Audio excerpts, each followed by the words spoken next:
Pois bem, cá estamos novamente para tratar de mais um assunto polêmico. E o assunto de hoje, novamente, é com relação aos mortos. Ou melhor falando, com relação à ressurreição deles. Veja bem, não me leva a mal. Eu também acredito na ressurreição dos mortos, mas não da forma tradicional como o sistema religioso tem ensinado dentro de seus templos. Até porque o próprio Jesus afirma: deixe os mortos sepultar os seus próprios mortos. Logo podemos ver que nada tem a ver com pessoas que foram sepultadas e colocadas em um cemitério. Porque os verdadeiros mortos são aqueles que ainda não nasceram do Espírito, porque estes se encontram mortos em seus pecados. Desta forma, esqueça a forma tradicional que o sistema religioso tem afirmado, que as pessoas hão de ressurgir dentre os mortos naquele último dia, ressuscitando no cemitério. Porque isto é uma metáfora aplicada por Jesus e pelos apóstolos. Até porque, veja bem, o que Jesus cita no Evangelho de Lucas, capítulo 15, versículo 24, na passagem do filho pródigo, Jesus afirma: porquanto este meu filho estava morto e voltou à vida. Estava perdido e foi encontrado e começaram a celebrar o seu regresso. Veja bem, o filho pródigo estava morto, mas mesmo nessa ilustração, ele não estava morto em um cemitério. Isto é uma metáfora, ou seja, o filho pródigo estava morto nos seus próprios delitos e pecados, conforme consta no livro de 1 Timóteo, capítulo 5, versículo 6, aonde diz: no entanto, o que somente busca prazeres, embora esteja viva, na realidade está morta.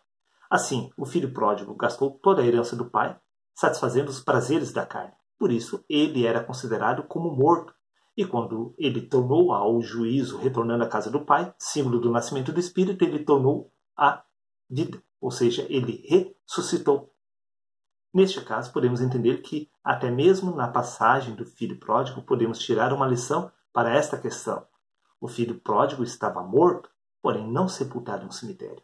Morto espiritualmente falando. É sobre isto que a Bíblia ensina, falando através de metáforas. Veja o que o próprio Jesus afirma no Evangelho de Mateus, no capítulo 27, versículo 52, onde diz: os sepulcros se abriram e os corpos de muitos santos que haviam morrido foram ressuscitados. Ou seja, com a morte de Jesus, o véu se rasgou de alto a baixo. E muitos corpos de santos que haviam morrido foram ressuscitados. Mas a questão é, quem são essas pessoas? Quem são estes santos que foram ressuscitados? Vamos ver? O próprio Jesus afirma no Evangelho de João, no capítulo 5, versículo 25. Mais uma vez, verdadeiramente vos afirmo, disse Jesus: vem a hora, e já chegou, em que os mortos ouvirão a voz dos filhos de Deus, isso que a ouvirem viverão. Ou seja, Jesus está afirmando que a hora havia chegado, que os mortos haveriam de ressuscitar. Quem são estes santos, estes que estavam mortos, que ressuscitaram ao terem ouvido a voz do Filho de Deus? Vamos ver? Livro de Efésios, capítulo 2, versículo 1. Ele vos deu vida, estando vós mortos nas vossas transgressões e pecados. Os mortos que ressuscitaram eram os próprios apóstolos? Sim, ele vos deu vida, estando vós mortos. Os apóstolos, os discípulos, estavam mortos em seus pecados. Porque aquele que afirmar que não tem pecado faz Deus de mentiroso. E o próprio apóstolo Paulo disse, do qual eu sou o principal pecador.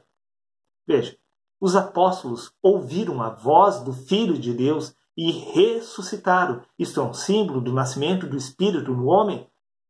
Neste caso, podemos entender, conforme consta no livro de Colossenses, capítulo 3, versículo 1.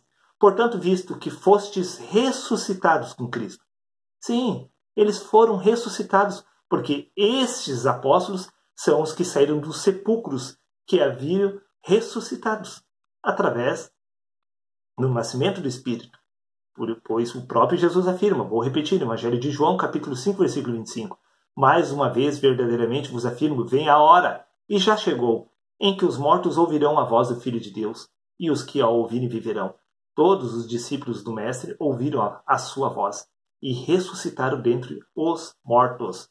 Entenda, nada tem a ver com pessoas ressuscitando de forma literal em um cemitério.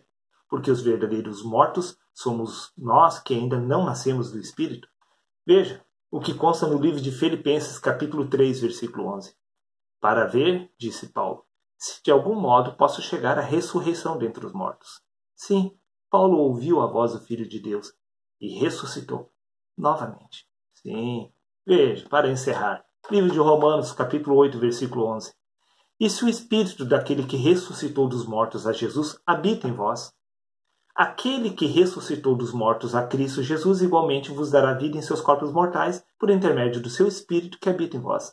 Ou seja, se o Espírito de Deus habitava neles, isso significa que eles estavam sobre esta face da terra. Eles não haviam sido enterrados de forma literal lá no cemitério, embora estivesse aguardando que Cristo lhes desse a vida eterna. Estamos falando do nascimento do Espírito. Os apóstolos estavam vivos, mas eram considerados como mortos até que viessem a nascer do Espírito. O mesmo se aplica sobre mim e sobre você. Nós somos os verdadeiros mortos, e se você, nos dias de hoje, ouvir a voz do Filho de Deus, abrir a sua mente e o seu coração para compreender esta verdade que eu estou falando, talvez haja possibilidade de você também ressuscitar dentre os demais mortos que estão caminhando sobre as ruas deste mundo. Seria isto. Um abraço a todos e até o próximo.